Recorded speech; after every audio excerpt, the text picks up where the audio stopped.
Mobile repairing से related आपको कोई भी इन्फॉर्मेशन चाहिए, कौन से इंस्टीट्यूट में जाए, कहाँ से सीखे, वो इंस्टीट्यूट में जाने से पहले हम लोग उससे क्या क्वेश्चन करें, वो हम लोग को क्या सिखाएगा नहीं सिखाएगा, इन सब चीज़ के बारे में यदि जानना है तो आप नीचे कमेंट कर सकते हो। क्योंकि मैंने ऑलरेडी इंस्टीट्यूट में जा कर के फंस चुका हूँ कि मुझे पता है इंस्टीट्यूट में क्या सिखाते हैं नहीं सिखाते हैं, ठीक है। तो आ गए आप। तो दोस्तों आज की इस वीडियो में हम लोग जानने वाले हैं मोबाइल रिपेयरिंग के बारे में। इसमें मैं आपको कुछ टूल्स के बारे में बताऊंगा कि जिसके बिना मोबाइल रिपेयरिंग नहीं हो सकता है। मैं एकदम इम्पॉर्टेंट टूल्स के बारे में ही आज आपको बताऊंगा। और भी मतलब बहुत सारे टूल रहते हैं, लेकिन उस टूल को आप नहीं भी लोगे तब भी आपका काम चल सकता है। लेकिन आज मैं जो टूल बताने वाला हूँ उसके बिना आपका काम नहीं चलने वाला है। आप यदि मोबाइल का दुकान खोलना चाहते हो, स्टार्ट करना चाहते हो, एकदम बिगिनर्स हो, तो ज़्यादा डीपली मत जाना, ठीक है। जो मैं टूल बता रहा हूँ बस उस टूल को ख़रीद लो, दुकान खोल करके बैठ जाओ और अच्छा खासा पैसा कमाने लगोगे। कैसे कमाना है नहीं कमाना है वो मैं आगे की वीडियो में बताऊँगा। मोबाइल रिपेयर कैसे करना है, क्या क्या चीज़ का दिक्कत आती है, वो हर एक चीज़ मैं बताऊँगा, ठीक है। बहुत लोगों के मन में क्वेश्चन होगा क्या कि भैया मुझे तो मोबाइल रिपेयर आता नहीं है, तो उसके लिए मुझे इंस्टीट्यूट में जाना पड़ेगा, सीखना पड़ेगा, पटना मुंबई दिल्ली भटकना पड़ेगा, वहाँ पर जाकर के रहना पड़ेगा, तब जाकर के हम लोग मोबाइल रिपेयरिंग सीखेंगे, तब जाकर के हम लोग कस्टमर का मोबाइल बना करके दे पाएंगे। नहीं दोस्तों, बिल्कुल ऐसा नहीं है।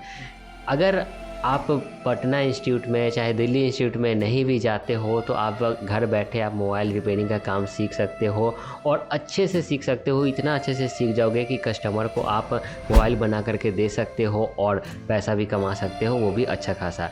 बस वही है, थोड़ा सा जान पहचान बढ़ जाएगा आपका मोबाइल रिपेयरिंग में और उसके बाद तो आप एकदम समझिए तो उस फील्ड के एकदम अच्छे खिलाड़ी बन जाओगे मोबाइल रिपेयरिंग के। तो चलिए सबसे पहले हम लोग ये जान लेते हैं कि कौन से टूल है, और आने वाले वीडियोस में मैं आपको बताऊंगा कि कैसे मोबाइल रिपेयर किया जाता है, क्या क्या प्रॉब्लम आते हैं। क्योंकि मुझे पता है आप तो होंगे घर पे बैठे हुए होंगे और इस वीडियो को देख रहे होंगे और ये सोचते होंगे कि मोबाइल रिपेयरिंग मैं भी सीख लूँगा और मतलब कि अपना बिजनेस चालू करूँगा। लेकिन आपको अभी ये नहीं पता है कि मार्केट में जो अभी है क्या क्या प्रॉब्लम आ रहे हैं, मोबाइल के अंदर क्या क्या प्रॉब्लम आते हैं, उसको कैसे ठीक किया जाता है। हर एक चीज़ इस चैनल पे आपको मिलेगा आने वाले दिनों में, ठीक है। तो सबसे पहले हम लोग टूल्स के बारे में जानते हैं। सबसे पहले टूल आता है SMD रिवर्क स्टेशन। ये जो होता है ये एक टूल होता है जिसमें कि गर्म हवा आता है, ठीक है। और इससे जो है IC का काम किया जाता है, प्लस इसका चार्जिंग पिन का काम किया जाता है और भी इसमें बहुत सारा काम किया जाता है इसके हीट से, ठीक है।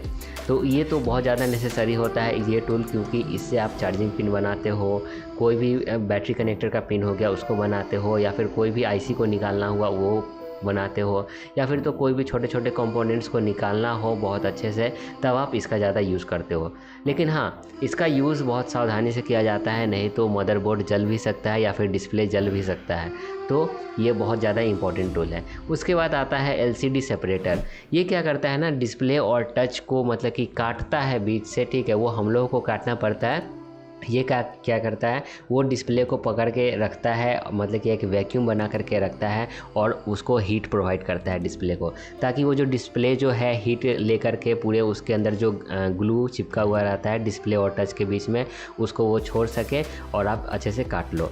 LCD सेपरेटर भी बहुत ज़्यादा इंपॉर्टेंट है, क्योंकि अभी के जो नए नए फ़ोन आते हैं और उसके जो बैक पैनल जो रहता है वो ग्लू की मदद से ही चिपकाया हुआ रहता है। तो उस ग्लू को हटाने के लिए आपको सबसे पहले मोबाइल फ़ोन को हीट करना पड़ता है, बैक पैनल को हीट करना पड़ता है। आप हीट कर देते हो अच्छे से, तब जा कर के वो ग्लू छोड़ देता है और आप फैलकॉन मार के आप उस ग्लू को हटा देते हो और वो मोबाइल को खोल लेते हो बनाने के लिए। तो ये भी बहुत ज़्यादा इंपॉर्टेंट टूल है। उसके बाद आता है आयरन। आयरन आप कोई सा भी ले सकते हो, साइरॉन का या फिर सोल्ड्रॉन का। 25 वाट का आयरन होना चाहिए, वो मतलब कि बहुत ज़्यादा इंपॉर्टेंट होता है चार्जिंग पिन लगाने में या फिर कोई भी कंपोनेंट को निकालने में या फिर लगाने में, और भी बहुत सारी चीज़ में आयरन तो आपको ज़रूरत पड़ेगा ही। आयरन यहाँ पे 2 प्रकार का आपको लेना पड़ सकता है, एक 25 वाट का जो नॉर्मल सा आता है और एक मिनी आयरन जो कि रहता है, वो भी आप ले लोगे तो वो बहुत ज़्यादा आसानी से आप उसमें मतलब कि काम कर सकते हो। इससे क्या क्या काम कर सकते हो, जैसे कि पावर बटन ख़राब हो गया है तो पावर बटन को कैसे बनाना है, चार्जिंग पिन ख़राब हो गया है तो चार्जिंग पिन मतलब कि बना तो लोगे लेकिन उसमें जंपर कैसे मारना है, कहाँ से मारना है, तो उन सब चीज़ में जो है ये मिनी आयरन बहुत ज़्यादा काम आता है, ठीक है। उसके बाद आता है ग्लू। यहाँ पे मोबाइल रिपेयरिंग के मामले में ग्लू को सीधे मतलब कि फेविकॉल या फिर कुछ और नहीं कहा जाता है, सीधे E800, E800 नहीं तो T800 बोला जाता है, E900 बोला जाता है, जो कि वो ग्लू का काम करता है, जो कि फ़ोल्डर को चिपकाने का काम करता है, डिस्प्ले को चिपकाने का काम करता है, या फिर मोबाइल में कोई भी चीज़ है जो कि आपको चिपकाना पड़ रहा है तो आपको E800 नहीं तो T800 ही यूज़ करना है। इससे बहुत अच्छा रिज़ल्ट मिलता है। ठीक है, रहा बात चिपकाने का, बात कर ही रहे हैं तो बात कर लेते हैं कि भैया कभी कभी मुझे मतलब कि हो सकता है कि कोई चीज़ मैंने चिपका तो दिया लेकिन गलत तरीके से चिपका दिया, लेकिन अब मुझे उसको फिर से उखाड़ना है। तो उखाड़ने के लिए आपको मतलब कि ज़्यादा दम नहीं लगाना है, फेल्कोन का यहाँ पे यूज़ करना है। फेल्कोन एक लिक्विड रहता है जिसको कि आप जैसे ही मोबाइल के ऊपर स्प्रे करते हो, ग्लू के ऊपर स्प्रे करते हो, वो पूरा जो ग्लू है, जो गम है, वो पूरा छोड़ देता है और आप आसानी से उसको निकाल सकते हो ईजिली। आपको ज़्यादा दम नहीं लगाना पड़ता है। ठीक है, अगर आप इसमें ज़्यादा दम लगाओगे तो हो सकता है डिस्प्ले क्रैक कर जाए, टच जो है फूट जाए, या फिर उसी ग्लास फूट जाए और आपका और भी भारी नुकसान हो जाए। तो ये फेल्कोन भी बहुत ज़्यादा ज़रूरी है और E800 भी बहुत ज़्यादा ज़रूरी है। और मतलब कि इम्पॉर्टेंट चीज़ आता है ओपनर भी बहुत ज़्यादा ज़रूरी है मोबाइल फ़ोन को ओपन करने के लिए, क्योंकि जब तक मोबाइल फ़ोन ओपन नहीं होगा, खुलेगा नहीं, तब तक आप रिपेयर नहीं कर पाओगे। तो ओपनर बहुत ज़्यादा ज़रूरी है। ठीक है, उसके बाद स्क्रू ड्राइवर तो ऑफकोर्स आपके पास होगा ही, क्योंकि इसके बिना आपका काम चलेगा ही नहीं। आप स्क्रू से खोलोगे नहीं तो बनाओगे क्या। ठीक है, तो स्क्रू ड्राइवर आपको बहुत ज़्यादा ज़रूरी है। उसके बाद अब बात आती है जंपर का। जंपर वायर कब काम आता है वो हम लोग जान लेते हैं। जब किसी भी, जैसे कि चार्जिंग पिन हो गया, ठीक है, या फिर स्पीकर हो गया, तो उस समय क्या होता है, कभी कभी प्रिंट जो है गायब हो जाता है। मोबाइल फ़ोन को बनाते बनाते क्या होता है, बहुत सारे लोग ऐसे भी मिस्त्री रहते हैं जो कि प्रिंट को उसको गायब कर देते हैं, या फिर तो निकालने के दौरान गायब हो जाता है, या फिर गिरने के दौरान, या फिर तो SMD से हीट करने के दौरान वो जो है प्रिंट है पूरा गायब हो जाता है। तो वहाँ पर हम लोग जंपर का इस्तेमाल करते हैं ताकि एक सिरा से लेकर के दूसरे सिरा तक को करंट जो है अच्छे से पहुँचाया जा सके, ताकि मोबाइल का जो है सिग्नल प्रॉपर पहुँच पाए उस तार के द्वारा और हम लोग का मोबाइल जो है सही से वर्क कर पाए। तो जंपर हम लोग बहुत सारे जगह पे यूज़ करते हैं, जैसे चार्जिंग पिन में, ईयरफोन में, या फिर ईयरफोन का सिंबल हटाना है, या फिर बैटरी कनेक्टर काम नहीं कर रहा है सही से वहाँ पर, या फिर कोई एक कंपोनेंट है, एक कंपोनेंट पे करंट आ रहा है, दूसरे कंपोनेंट पे करंट नहीं जा रहा है, तो उस दोनों के बीच में जो मतलब कि डैमेज हो चुका है वायर, तो उस वायर को पूरा कंप्लीट करने के लिए हम लोग को जंपर का इस्तेमाल करना पड़ता है। तो जंपर भी बहुत ज़्यादा इंपॉर्टेंट है।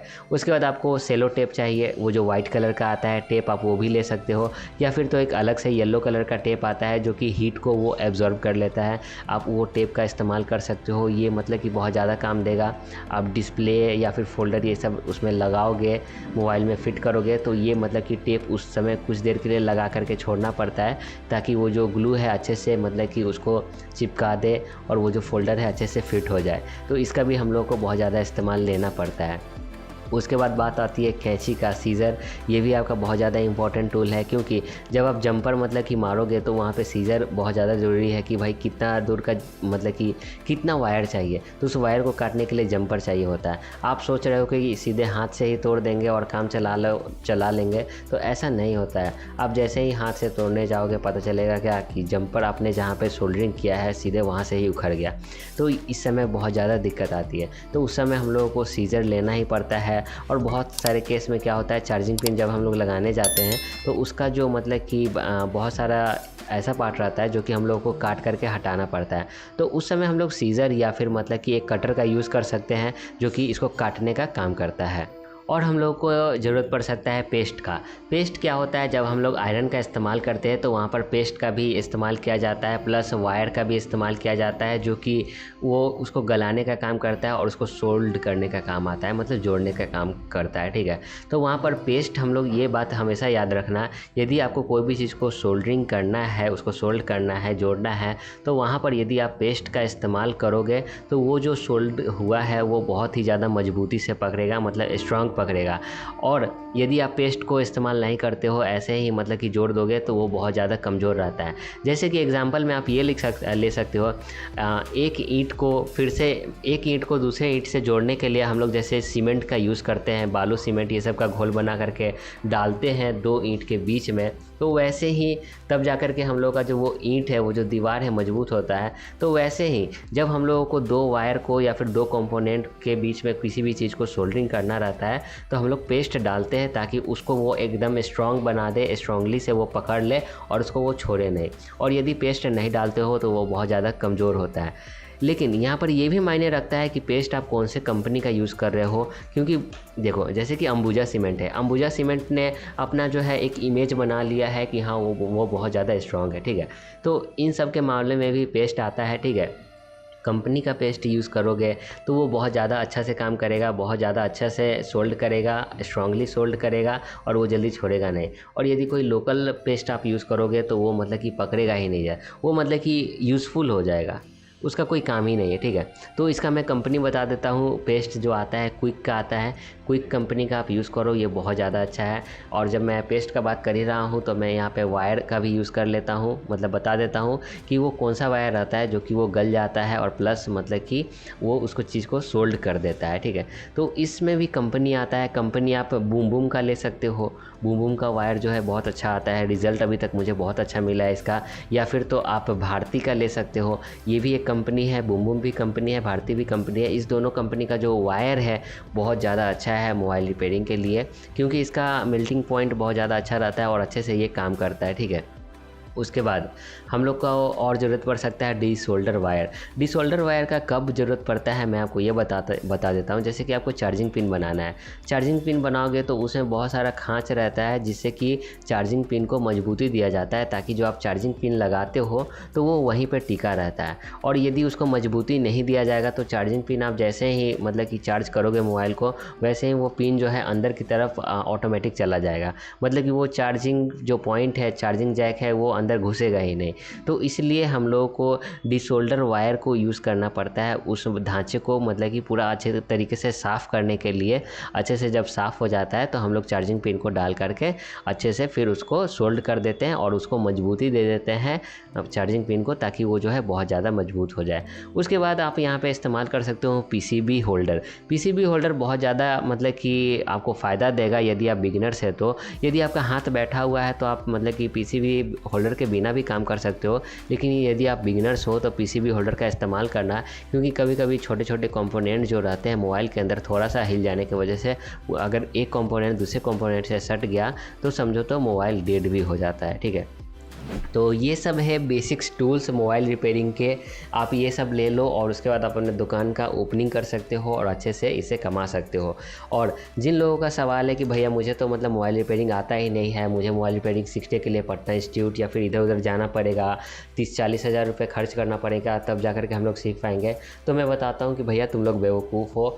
मैं आपको लिख करके दे देता हूँ कि आपको ज़्यादा पैसा खर्चा करने का ज़रूरत नहीं है मोबाइल रिपेयरिंग के ऊपर, क्योंकि मोबाइल रिपेयरिंग में ज़्यादातर मतलब कि हाई लेवल का काम आते ही नहीं है आजकल। क्योंकि कंपनी जो है मतलब कि पहले का जो फ़ोन है, पहले का जो फ़ोन जो था उसमें बहुत सारे काम आते थे जिसकी वजह से सबको सीखना पड़ता था। लेकिन आजकल का जो मोबाइल आ रहा है वो लिखो फीको आ रहा है, यूज़ एंड थ्रो आ रहा है। आते भी है तो छोटे मोटे प्रॉब्लम आते हैं जो कि आप बिना सीखे भी अच्छे से कर सकते हो और अपने लेवल पे बना करके कस्टमर को दे सकते हो, सर्विस प्रोवाइड कर सकते हो और पैसा भी कमा सकते हो। और आजकल के जो मतलब कि इंस्टीट्यूट वाले हैं वो लोग हैं बेवकूफ़ बनाते हैं स्टूडेंट को कि आइए हम लोग ये काम सिखाएंगे वो काम सिखाएंगे।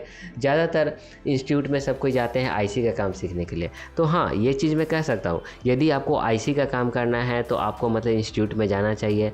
आईसी का काम मतलब कि वहाँ पर से आप अच्छे से सीख सकते हो। लेकिन यदि आप आईसी का काम छोड़ करके बाकी और भी जितने काम रहते हैं मोबाइल फ़ोन के अंदर वो सब काम करना चाहते हो तो आपको इंस्टीट्यूट जाने की ज़रूरत नहीं है। आप डायरेक्टली यूट्यूब से सीख सकते हो और वो भी बहुत अच्छे से मोबाइल को रिपेयर करके कस्टमर को दे सकते हो। बस यहाँ पे खेल रहता है प्रैक्टिस का। आप जितना ज़्यादा प्रैक्टिस करोगे उतना ज़्यादा आपका हाथ इस पर बैठेगा मोबाइल रिपेयरिंग के ऊपर, और जितना ज़्यादा हाथ बैठेगा आप उतना अच्छे से किसी को भी सर्विस प्रोवाइड कर सकते हो, ठीक है, और पैसा कमा सकते हो। तो उम्मीद है आपको ये वीडियो पसंद आया होगा। पसंद आया तो इस वीडियो को लाइक कीजिएगा, चैनल को सब्सक्राइब कीजिएगा। मोबाइल रिपेयरिंग से रिलेटेड आपको कोई भी इन्फॉर्मेशन चाहिए, कौन से इंस्टीट्यूट में जाए, कहाँ से सीखे, वो इंस्टीट्यूट में जाने से पहले हम लोग उससे क्या क्वेश्चन करें, वो हम लोग को क्या सिखाएगा, नहीं सिखाएगा, इन सब चीज़ के बारे में यदि जानना है तो आप नीचे कमेंट कर सकते हो। क्योंकि मैंने ऑलरेडी इंस्टीट्यूट में जा के फंस चुका हूँ कि मुझे पता है इंस्टीट्यूट में क्या सिखाते हैं, नहीं सिखाते हैं, ठीक है। तो वहाँ पर मैं जा के फंस चुका हूँ और अपना एक्सपीरियंस मैं आपके साथ शेयर करने जा रहा हूँ, ठीक है। क्योंकि मैंने इसमें मतलब कि बहुत सारा पैसा झोंक चुका है, ठीक है। 30-40 हज़ार रुपये मैंने इसमें लगा दिया है, लेकिन फिर भी मतलब कि इंस्टीट्यूट वाले जो है प्रॉपर मतलब कि इन्फॉर्मेशन नहीं देते हैं, प्रॉपरली नहीं सिखा पाते हैं। अभी भी बहुत सारे मोबाइल आते हैं जो कि आईसी का काम रहता है, जो कि नहीं हो पाता है मुझसे, ठीक है। तो ये कहीं ना कहीं इंस्टीट्यूट का कमी है और मतलब कि बच्चों से लूटने का एक साजिश है। तो आप इन सब के मामले में ना फंसे। अगर आपको प्रॉपर इन्फॉर्मेशन चाहिए तो आप नीचे कमेंट कर सकते हो। मिलते हैं नई वीडियो में, बाय बाय।